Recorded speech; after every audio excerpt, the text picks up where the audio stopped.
welcome to Capital Vintage Charm School. Today we have Alice Podor with us. Did I say that right? You did, yes. Thank you. From Eloise Grace Home. She was so kind to join me today so we could talk about deciphering China markings. You know, when you go out and you see these plates and you turn them over and they've got all these like hieroglyphics on the back, she's going to help us figure out what that means, how to date the piece. So we're going to talk about that today. Alice, thank you for joining us. You're welcome. This is the topic that I really love to talk about. Good. So I'll be honest. So I wish, yes. I am lazy and I do not like to dig. So I like when it says on the back microwave and dishwasher safe because I can date that. But past that, I need lots of help. Well, I will say there's a lot of beautiful, lovely things that do say microwave and dishwasher. Yes, I own a lot. I like to say, just because it's not an antique doesn't mean it's not totally beautiful. But what I do have to say is there's absolutely not an easy way to date something, because some of the lovely things we love in the lovely, blue willow patterns like this I have here come from so many different companies, and so many different companies who use all different types of marking procedures, which is super confusing. So basically, when you're looking at a piece, and let's say you're at an estate sale or store and you pick something up that you love, there's a couple ways to kind of know what it is without necessarily knowing what you're looking at. Like if you have no idea what it says sometimes or what the symbol means. Okay. So sometimes if something's really old, it's going to have like an imprinted back stamp. Okay. It's going to have lots of different numbers, symbols. The confusing thing is every company, Wedgwood, Copeland Spode, they all did this completely differently. And they also, to make it even more confusing, they changed it up every few years. Sometimes they even change it up for like a special piece or a special collection they had. Oh, interesting. So there's a special pattern might have a different marking than exactly. Okay. So it can be confusing, but if you do a little history, do a little digging, and some really good, just easy Google searches, you can really find out an approximate date range, if not an exact date range. Awesome. So I have this. Let me see if I can figure out how to do this really quick. This is going to be a big if. Can you see that? Yes, definitely. So you sent this to me, and what I did, Booths is a great brand. They make that classic old willow pattern that I absolutely love. So I looked at this and did a quick search on one of my favorite websites, which I can tell you about later. And I deciphered what silicon China was, because honestly, I didn't know what that was. Okay. I found out that that was some sort of special technology that they made in, the early 1900s to make things more durable. Okay. As opposed to more like of the fine china that breaks easy. Oh, cool. I just looking at this mark, I could guess it's old. I know by do a quick search, I looked up that the Booths company was started in 1891. Okay. So it can't be any older than that. But judging on that, it's got to be a little bit, it could be an antique. The fact that it has the word made on it shows me that it's probably at least past 1910. China did not say the word made. Yes. So it did not say the word made in England or made in Staffordshire until I've read anywhere between like 1910 and 1920. Oh my gosh, that is such a good tip. Thank you. Yeah. So that word made shows you that it's, it could be an antique, but yeah. So, okay, let me see. Okay. Let's see if I can share that. So this is the other piece Yes. the other side of that platter that had the Booth's marking on it. So you said earlier when there's an imprint like that, that will indicate to you that it's an older piece. Yes. So these back stamps or these imprints Okay. are usually an indicator that, yeah, it is old. Not necessarily a true antique, but I believe this would probably be like a probably be from what I see, the 12. It probably is from 1912. I would need to double check that and like see it, but that's what I would guess. And also, if you just do a little digging and like say, okay, Booths, we know they didn't even start the company till 1891, so it's got to be after that. And the fact that it said the made in, so it's got to be 1912. Could be.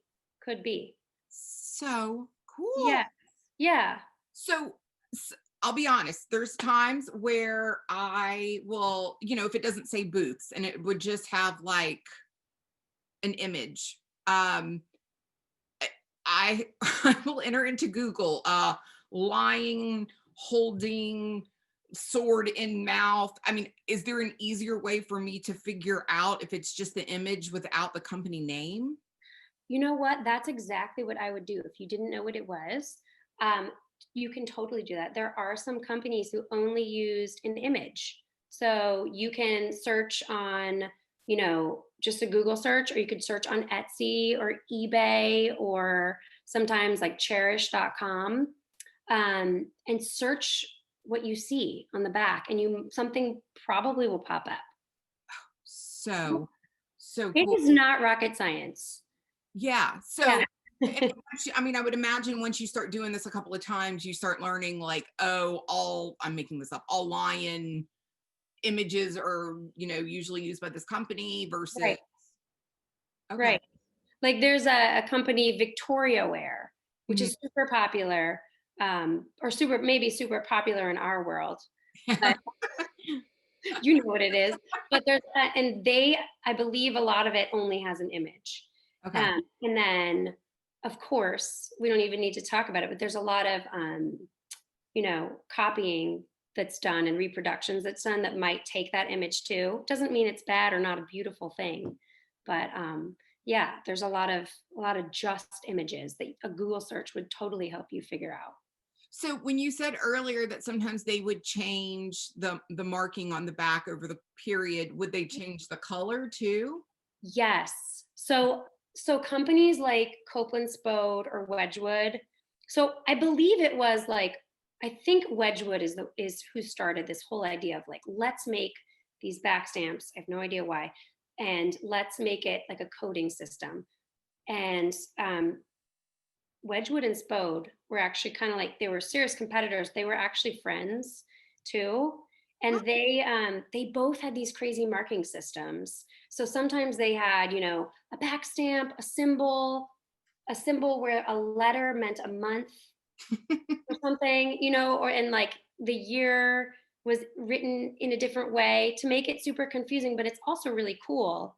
And there's tons of websites, where people have, chronological lists of like the different Wedgwood markings, the different Spode markings. So with a little bit of search, you can figure out, when your piece is from, if you can clearly see, the stampings on the back. And sometimes when things are super old, the stampings are almost rubbed off a little bit too, which Okay. is, I think, is also cool. There's a little mystery with that. So that shouldn't, if you can't read the whole thing, that shouldn't be alarming. I mean, that doesn't No, indicate anything except maybe that it's just old and worn. totally. I think that it's just old and worn. And I think some things we see, we might know it's old also because some stuff gets that kind of like sepia brown tea bag looking color, which I find on some plates to be like totally beautiful.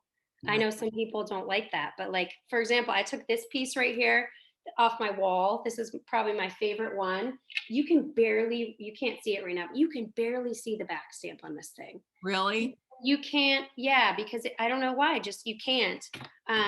But that's okay. I can see the stamping. I know it's old. I think it's old. And I will also say that sometimes the size of a piece is an indicator. I find that you can find when you see those big old blue willow pattern platters, which so many different makers have made, like Wedgwood and Spode, Allertons.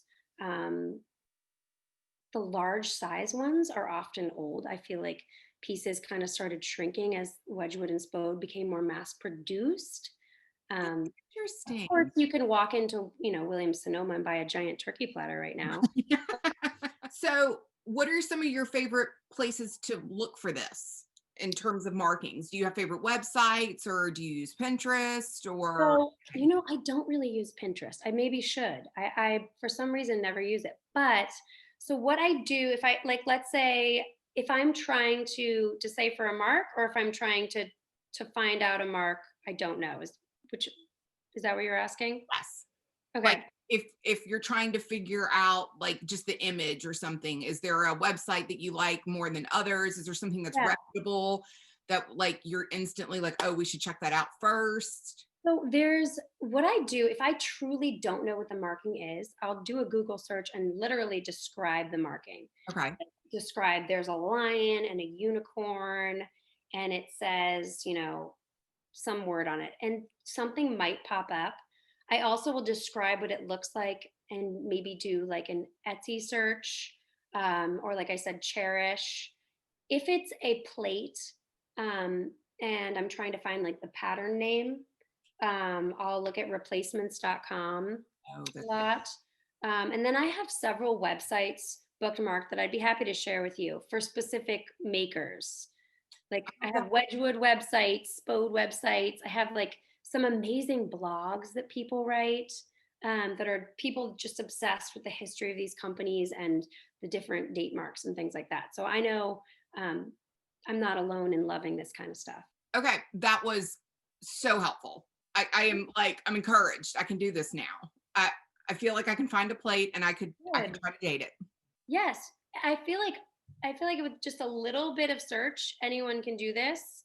And I find it to be like completely fascinating and very satisfying to like decipher the code, especially with Copeland Spode things. Those are my absolute favorite because you can even narrow it down to the month with the Spode with Really? Spode stuff. Yes, yeah, Wow.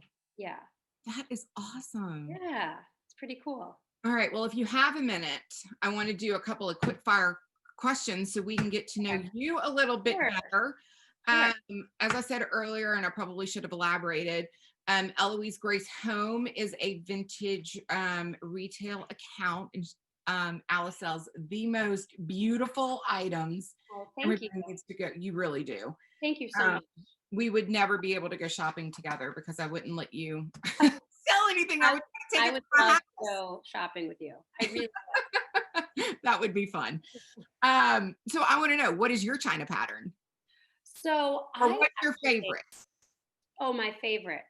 Well, when I was looking at the Booth stuff, I was thinking, man, I need some of this Booth's old willow. That is just So gorgeous. good, isn't it? However, I have a 3-year-old and a 5-year-old. Will say I have 3 patterns I use, and I find them to be totally everyday use kind of stuff. So I have, Wedgwood Nantucket basket, which is just white, which Oh, can be mixed with anything. beautiful.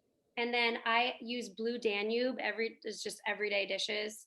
Then at Christmas time, we switch it out for the Spode Christmas tree, which is, this classic stuff. My grandmother gave that to me as a wedding, her old stuff as a wedding present. So I have her old Spode Christmas tree. I love that.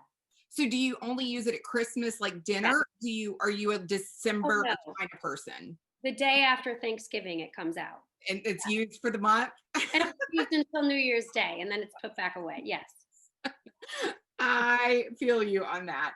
Yeah. That's always a hot topic with people. Some people are like, no, no, no, no, we use our wedding china on Christmas. Some people are like, no, no, no, I have my Christmas china. I'm a Christmas china person. Are you? What do you have?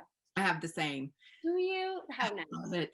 I I love love it. it too. And I always try to get it whenever I see it at estate Me sales. It's too. just the best. It It really is. Yeah. So what are you currently putting into the universe to find? What do you want for your house? What are you on the search for right now? Oh my I am on the search for so many things. I feel like so I just moved in July, and we moved from a small townhouse to a house. So we are searching. I am searching for dining room table and a amazing sideboard. I'm searching for. I'm on the hunt for bamboo mirrors all the time, and I'm always on the search for amazing planters. I'm like a huge plant person. I Okay. feel like I've shared some stories about that, but I'm like, I don't want to, creep people out with how much I love plants.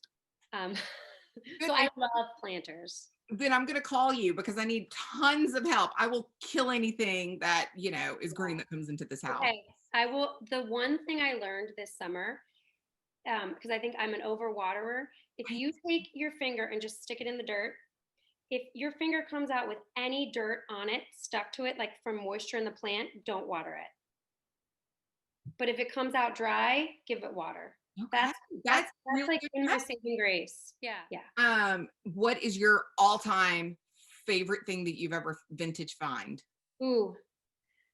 So I would say my ultimate favorite thing is this lime green armchair that I bought, which actually, when I first started doing Eloise Grace, I took all my photographs on this chair. Um, I can show it to you, or I could send you a picture of it. But Yes, it's I just, want to see it. I want them you to wanna put it see in. it? Okay. Can't promise that there's not messes somewhere. Oh, you should This, see my house. It's a disaster. but this chair is my, here, let me show you, is my absolute favorite. Again, we don't really have full lighting. And then I would say this garden stool is one of my favorites as well. Oh, and the plant behind it. I love Oh, that yes. picture. I feel like almost everything is, I'm sure just like your house, almost everything is from, is something vintage or something, you know? So what is the one thing that you left behind that just haunts you? Oh, like so many things. I mean, I can't even tell you. So, I would say, again, I'm just obsessed with bamboo mirrors. So I would say any bamboo mirror that I have said, "Ah, I hate the price. I'm going to come back. Um, not buying that the first time. I would say any bamboo mirror, definitely. And then also leaving behind, things like spode Christmas tree china and stuff like that that people always want is always going to haunt me. Um, Go on Friday, don't like the price, yes, like an estate sale. And then yeah. I'm like, I'm gonna go back Sunday when it's, half off or whatever. And I spend all day Saturday being like, oh God, somebody's gonna buy it. Somebody's gonna buy it. And I make myself sick. And then like Sunday morning, I wake up and I'm like manic trying to get out of this house to go see if it's still there. And then I'm, instantly disappointed when I walk in and it's not there anymore. I mean, I cannot tell you, like, that is exactly what I feel. But I feel like, of course, now I'm not doing that Yeah. because, um, but yes, and I would do the same thing. I would go Friday as fast as I could, and then I would try to come back on Sunday during the kids' nap time, and it's usually gone. No. So sad. So would you rather go to an estate sale or a flea market? So I definitely would rather go to an estate sale. I feel like I need to get versed in going to thrift stores and flea markets. Do So you that's do, why we should go shopping together because I know you I that yes. I feel like every time I go, I try to do the thrift store route. I feel like I never find anything and maybe I feel like I'm doing something wrong. So you just I gotta keep love going. estate sales. I also do a lot of auctions. Um, and right now, in the crazy world we live in, that's been my saving grace. So auctions where you can see it online and then do, the bidding. Me too. I feel like the prices, I feel like everybody's doing this because I feel like the It's not prices ideal, are a lot right? higher. Totally. And some companies, the prices are so high. And the price, like they set the price, that always makes me so mad. Or the buyer's premium keeps going up. I'm like, stop. Yes. Yes. I know. I know. So this is my last question for you. What is your most prized family heirloom? Ooh, okay. I mean, this is because I've already mentioned it, but I would say my Spode Christmas tree stuff that my grandmother gave me. I mean, and I've got a great set of it with some very like obscure pieces. I would say it's definitely that because that's just so special to bring that out during the holidays. So I love that. Yeah. Well, Alice, you are precious. Thank you so much for all of this help today. Thank you, I of can't thank course. you enough. Again, everybody, Eloise Grace Home on Instagram. I'm going to link everything so y'all can go find her. Thank Go you. follow her. Her stuff is fantastic. Thank you so much, Stacey. This Thank you, was Alice. amazing. I appreciate it. All right.